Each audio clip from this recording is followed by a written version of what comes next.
ജന്മ നക്ഷത്ര ജ്യോതിഷത്തിലേക്ക് എല്ലാവർക്കും സ്വാഗതം. അശ്വതി നക്ഷത്രത്തിൽ ജനിച്ചവരുടെ പൊതു സ്വഭാവ വിശേഷങ്ങളും അവർ അത്യാവശ്യം അനുഷ്ഠിക്കേണ്ട കർമ്മങ്ങളെയും പറ്റിയുള്ള ഒരു വിശകലനമാണ് ഇന്ന് നാം നടത്തുന്നത്. അശ്വതി നക്ഷത്രം. അശ്വതി നക്ഷത്രത്തിൽ ജനിച്ചവർ സുന്ദരന്മാരും പ്രായേണ ആരോഗ്യവാന്മാരും ആയിരിക്കും. എല്ലാ കാര്യങ്ങളിലും സാമാന്യത്തിൽ കവിഞ്ഞ അറിവും ഓർമ്മശക്തിയും വിവേചന സാമർഥ്യവും ഇവരിലുണ്ടായിരിക്കും. ചൈതന്യമുള്ളതും വിശാലങ്ങളുമായ കണ്ണുകളും വിസ്താരമുള്ള നെറ്റിയും ഉയർന്ന നാസികയും പ്രശാന്ത ഗംഭീരമായ മുഖഭാവവും ഈ നക്ഷത്രക്കാരുടെ പ്രത്യേക ലക്ഷണങ്ങളാണ്. ഏതു കാര്യത്തിലും വളരെ ആലോചിച്ച് സാവധാനം ഇടപെടുന്ന കൂട്ടരാണ് ഇവർ. പെട്ടെന്ന് ഒന്നിലും എടുത്തു ചാടുകയോ വികാരങ്ങൾക്ക് അത്ര വേഗം വശംവദരാകുകയോ ചെയ്യാറില്ല. എന്നാൽ ആലോചിച്ചോ അല്ലാതെയോ ഏതെങ്കിലും ഒരു നിലപാട് ഇവർ സ്വീകരിച്ചു കഴിഞ്ഞാൽ എന്തെല്ലാം കഷ്ടനഷ്ടങ്ങൾ സംഭവിച്ചാലും അതിൽ നിന്ന് മാറാത്ത ഒരു സ്വഭാവവും ഇവരിൽ കണ്ടുവരുന്നുണ്ട്. സ്വഭാവത്തിൽ ഇവർ വളരെ ശാന്തന്മാരായി തോന്നാമെങ്കിലും ആർക്കും പിടികൊടുക്കാതെ കാര്യം നേടുവാനുള്ള സാമർഥ്യവും ആരുടെയും നിർബന്ധത്തിനോ ബലപ്രയോഗത്തിനോ വഴങ്ങാത്ത മനസ്സും നിശ്ചയദാർഢ്യവും ഈ നക്ഷത്രക്കാരുടെ പ്രത്യേകതകളാണ്. വിശേഷിച്ച് മേടം, മിഥുനം, ചിങ്ങം, തുലാം, ധനു, കുംഭം ഈ മാസങ്ങളിൽ ജനിച്ച അശ്വതി നക്ഷത്രക്കാരിൽ മേൽപ്പറഞ്ഞ സ്വഭാവം മുന്തി നിൽക്കുക തന്നെ ചെയ്യും. ആശ്രിത വാത്സല്യവും തങ്ങൾ സ്നേഹിക്കുന്നവർക്കു വേണ്ടി അവരുടെ ഏത് ആപൽഘട്ടത്തിലുമുള്ള സേവന സന്നദ്ധതയും ഇവർക്കുള്ള വിശിഷ്ട ഗുണങ്ങളാകുന്നു. പ്രായേണ ഈ നാളുകാർ പ്രസാദാത്മകരും എത്ര സംഭ്രമജനകമായ സാഹചര്യത്തിൽ പോലും അതിശയനീയമായ ശാന്തത പുലർത്തുന്നവരായി ഇരിക്കും. മറ്റുള്ളവരെ യുക്തമായ വിധത്തിൽ സമാധാനപ്പെടുത്തുകയും അഭിപ്രായങ്ങളിൽ നിന്ന് പരിവർത്തനം ചെയ്യിക്കുവാനും ഇവർ വളരെ സമർത്ഥന്മാരായിരിക്കും. എന്നാൽ ഇവർക്ക് തക്കതായ കാരണം കൊണ്ട് സമാധാനഭംഗമുണ്ടായെന്നു വന്നാൽ ഇവരെ സമാധാനപ്പെടുത്തുവാനും ആശയങ്ങളിൽ നിന്ന് വ്യതിചലിപ്പിക്കുവാനും വളരെ പ്രയാസമായിരിക്കും. ഇവരിൽ ദൃഢമായ ഈശ്വരവിശ്വാസം കാണപ്പെടും. എന്നാൽ മതപരമോ ദൈവീകമോ ആയ അന്ധവിശ്വാസങ്ങൾക്ക് അതീതരായി ഇവർ മിക്കവാറും കണ്ടുവരുന്നത്. പ്രാചീനങ്ങളായ കാര്യങ്ങൾക്ക് ആധുനിക രൂപം കൊടുത്ത് സമർത്ഥിക്കുന്നതിൽ ഇവർ തൽപരന്മാരാണ്. കുടുംബകാര്യങ്ങളിൽ യാഥാസ്ഥികത്വവും സുഹൃത്തുക്കളിൽ ഉൽപ്പതിഷ്ണുത്വവും ഒന്നുപോലെ ഇവർ പുലർത്തിപ്പോരുന്നു. ചിന്താശീലരും ചിലപ്പോൾ യുക്തിവാദികളുമായ ഇവർ സാഹിത്യാദി പ്രൗഢകലകളിൽ വാസനയുള്ളവരും സംഗീതം മുതലായ ലളിതകലകളിൽ രസികന്മാരുമായിരിക്കും. സ്വതവേ ബുദ്ധിജീവികളായ ഇവർ ആവശ്യമില്ലാത്ത കാര്യങ്ങളെക്കുറിച്ചു കൂടിയും ചിന്തിക്കുന്നവരായതുകൊണ്ട് പ്രായേണ മനസുഖം ഇവർക്ക് കുറഞ്ഞേ ഇരിക്കുകയുള്ളൂ. ബുദ്ധിപരമായ പ്രവർത്തനങ്ങളിൽ ഇവർക്ക് സാമർഥ്യവും പുരോഗതിയുമുണ്ട്. ഏകദേശം 30 വയസ്സുവരെ ഇവർക്ക് പല വിധത്തിലുള്ള പ്രതിബന്ധനങ്ങളെയും ക്ലേശങ്ങളെയും തരണം ചെയ്യേണ്ടതായി വരും. അതിനുശേഷമാണ് ഇവർക്ക് സ്വതന്ത്രപരമായ അഭിവൃദ്ധി കാലം തുടങ്ങുന്നത്. ഇത് ഏതാണ്ട് 50-55 വയസ്സ് വരെ നിലനിൽക്കും. അതിനുശേഷം ഇവർ മിക്കവാറും പ്രവർത്തന രംഗങ്ങളിൽ നിന്നും പിന്മാറുകയാണ് ചെയ്യുന്നത്. പിന്നീട് ഇവർ പലരുടെയും ഉപദേഷ്ടാക്കളോ പൊതു കാര്യപ്രവർത്തകന്മാരോ കുടുംബ ഭരണക്കാരായോ തീരുന്നു. അശ്വതി നാളുകാർ കുടുംബാംഗങ്ങളുടെ വെറുപ്പിനോ വിദ്വേഷത്തിനോ പാത്രീഭവിക്കാറ് ഉണ്ട് എന്നുള്ളത് ഒരു സാധാരണ സംഭവമാകുന്നു. പിതാവിൽ നിന്നുള്ള ഗുണദോ അനുഭവങ്ങളും ഇവർക്കു പ്രായേണ കുറവായിരിക്കും. സഹോദരങ്ങളെ കൊണ്ടും മിക്കവാറും അങ്ങനെ തന്നെ. സ്വതന്ത്രമായ മാർഗത്തിലും പരിശ്രമത്തിലുമാണ് ഇവർക്കുള്ള എല്ലാ അഭിവൃദ്ധികളും സ്ഥിതി ചെയ്യുന്നത്. എന്നാൽ അന്യ ആളുകളെ കൊണ്ട് ഇവർക്ക് പല നന്മകളും ഉണ്ടാകാറുണ്ട്.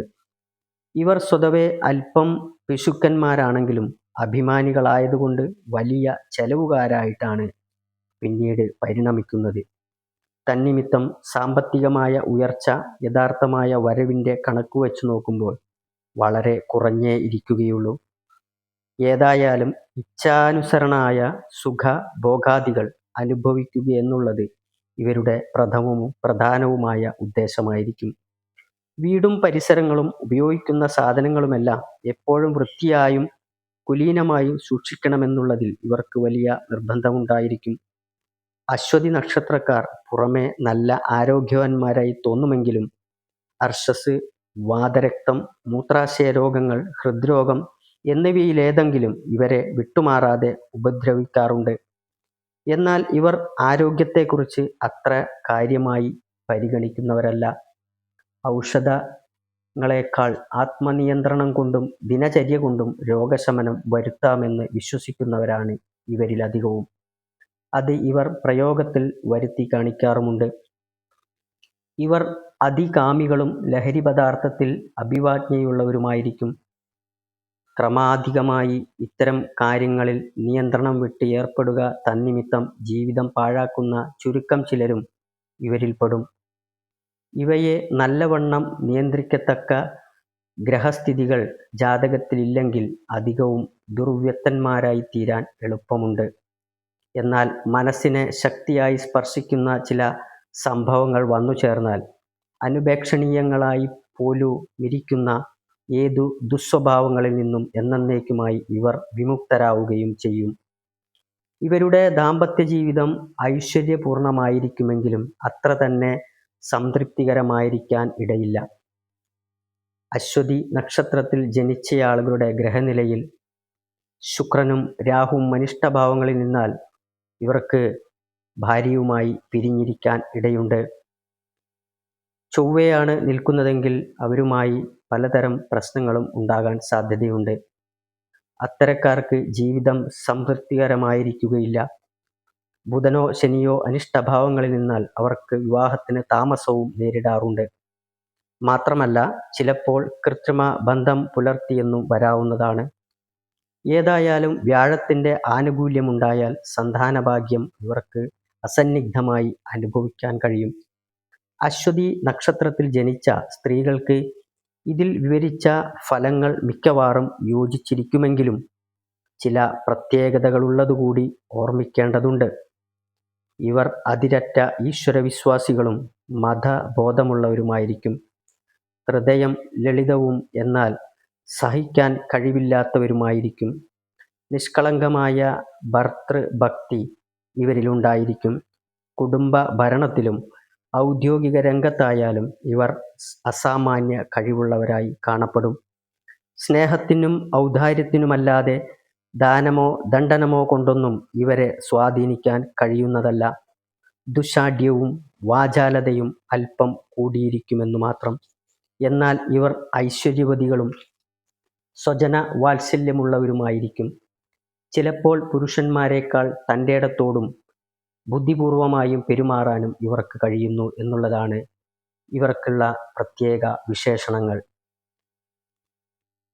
അശ്വതിയുടെ ആദ്യത്തെ 15 നാഴിക ഖണ്ഡാന്ത ദോഷമുള്ളതാണെന്ന് ആദ്യമേ പറഞ്ഞുവല്ലോ. ഇതിൽ തന്നെ പ്രാരംഭം 3-4 നാഴികയ്ക്കാണ് ദോഷാധിക്യമുള്ളത്. ഈ സമയത്ത് ജനിക്കുന്നവർ പ്രായേണ ആരോഗ്യം കുറഞ്ഞുവരും. മുൻകോപികളും വഞ്ചകന്മാരുമായിരിക്കും. കളവ് പറയാനും പ്രവർത്തിക്കാനും ഇവർക്ക് പ്രത്യേക വാസനയുണ്ടായിരിക്കും. ആത്മാർത്ഥതയെന്ന മാനുഷിക മൂല്യം ഇവരിൽ ലേശം പോലും ഉണ്ടായെന്നും വരുന്നതല്ല. ഖണ്ഡാന്തത്തിൽ ജനിക്കുന്നവരുടെ ജാതകത്തിൽ സൗഭാഗ്യലക്ഷണങ്ങൾ പ്രബലമായി ഉണ്ടായിരുന്നാൽ പോലും ഇവർക്ക് അനുഭവസുഖം താരതമ്യേന കുറവായിരിക്കും. കുടുംബത്തിനും മാതാപിതാക്കൾക്കും ഇവർ ക്ലേശകാരികളായിരിക്കും. ഖണ്ഡാന്ത ദോഷമുള്ളവർ മാതാപിതാക്കളെയും കുടുംബത്തെയും വേർപിരിഞ്ഞ് കഴിയുന്നതായിട്ടാണ് അധികവും കാണപ്പെടുന്നത്. അതുപോലെ തന്നെ അശ്വതി നക്ഷത്രത്തിന് പ്രത്യേക ചില കഴിവുകൾ ഇവിടെ പറയുന്നു. വിതയ്ക്കാനും വാഴ നടാനും ദേവപൂജയ്ക്കും വിദ്യാരംഭത്തിനും അശ്വതി നക്ഷത്രം നല്ലതാണ്. അശ്വതിയുടെ ദശാനാഥൻ കേതുവാണ്. ജനനം കേതുർദശയിലായിരിക്കുമെന്ന് സാരം. പ്രതികൂല നക്ഷത്രങ്ങൾ ഇവർക്ക് ഉണ്ടായിരിക്കും. കാർത്തിക, മകയിരം, പുണർദം, വിശാഖം, 4-ാം പാദം, അനിഴം, തൃക്കേട്ട. ഇവർ അനുഷ്ഠിക്കേണ്ട പ്രധാന കാര്യങ്ങൾ: സൂര്യൻ, ചൊവ്വ, വ്യാഴം എന്നീ ദശാകാലങ്ങൾ ഇവർക്ക് പൊതുവെ അശുഭമായേക്കാം. അതിനാൽ ഇക്കാലത്ത് ഇവർ വിധിപ്രകാരം ദോഷപരിഹാരങ്ങൾ അനുഷ്ഠിക്കേണ്ടതാണ്. അശ്വതി, മകം, മൂലം നക്ഷത്രങ്ങൾ ക്ഷേത്രദർശനം തുടങ്ങിയവയ്ക്ക് ഉത്തമമാണ്. ഈ നക്ഷത്രക്കാർ ഗണപതിയെ ഭജിക്കുന്നത് ഉത്തമമാണ്. ജന്മനക്ഷത്രം തോറും ഗണപതി ഹോമം നടത്തുന്നത് ഐശ്വര്യപ്രദമായിരിക്കും. വിനായക ചതുർത്ഥി നാളിൽ വ്രതമനുഷ്ഠിക്കുന്നതും ഉത്തമം. കേതു പ്രീതികരമായ മന്ത്രങ്ങളും സ്തോത്രങ്ങളും ഇവർ ജപിക്കുന്നത് നന്നായിരിക്കും. രാശ്യാധിപനായ കുജനെ പ്രീതിപ്പെടുത്തുന്ന കർമ്മങ്ങളും ഇവർ അനുഷ്ഠിക്കേണ്ടതാണ്. ചൊവ്വാഴ്ചയും അശ്വതി നക്ഷത്രവും ചേർന്ന് വരുന്ന ദിവസം സുബ്രഹ്മണ്യ ഭജനം, ഭദ്രകാളി ഭജനം എന്നിവ നടത്തുന്നത് ഫലപ്രദമാണ്. ഇവർ ചുവന്ന വസ്ത്രങ്ങൾ ധരിക്കുന്നത് നന്നായിരിക്കും. അശ്വതി നക്ഷത്രത്തിൻ്റെ നക്ഷത്ര ദേവത അശ്വിനി ദേവകളാണ്. ഇവരുടെ നക്ഷത്ര മൃഗം കുതിര, നക്ഷത്ര വൃക്ഷം കാഞ്ഞിരം, നക്ഷത്ര ഗണം ദേവഗണം, നക്ഷത്ര യോനി പുരുഷയോനി. ഇവരുടെ നക്ഷത്രപ്രകാരമുള്ള പക്ഷി പുള്ള്, ഭൂതം ഭൂമിയാകുന്നു. ഇത്തരത്തിൽ അശ്വതി നക്ഷത്രത്തിൻ്റെ പ്രധാന സ്വഭാവ വിശേഷങ്ങളും അത്യാവശ്യം അനുഷ്ഠിക്കേണ്ടതായിട്ടുള്ള ചില കാര്യങ്ങളും ഓർത്തുവെക്കുകയും ഇതിനനുസരിച്ച് നമ്മുടെ ജീവിതക്രമത്തിലുള്ള മാറ്റങ്ങളൊക്കെ നാം വരുത്തിയാൽ തീർച്ചയായിട്ടും നമുക്ക് ഐശ്വര്യപൂർണമായിട്ടുള്ള ഒരു ജീവിതം ഉണ്ടാവുമെന്ന് നമുക്ക് തീർച്ചയായിട്ടും ഉറപ്പിക്കാം.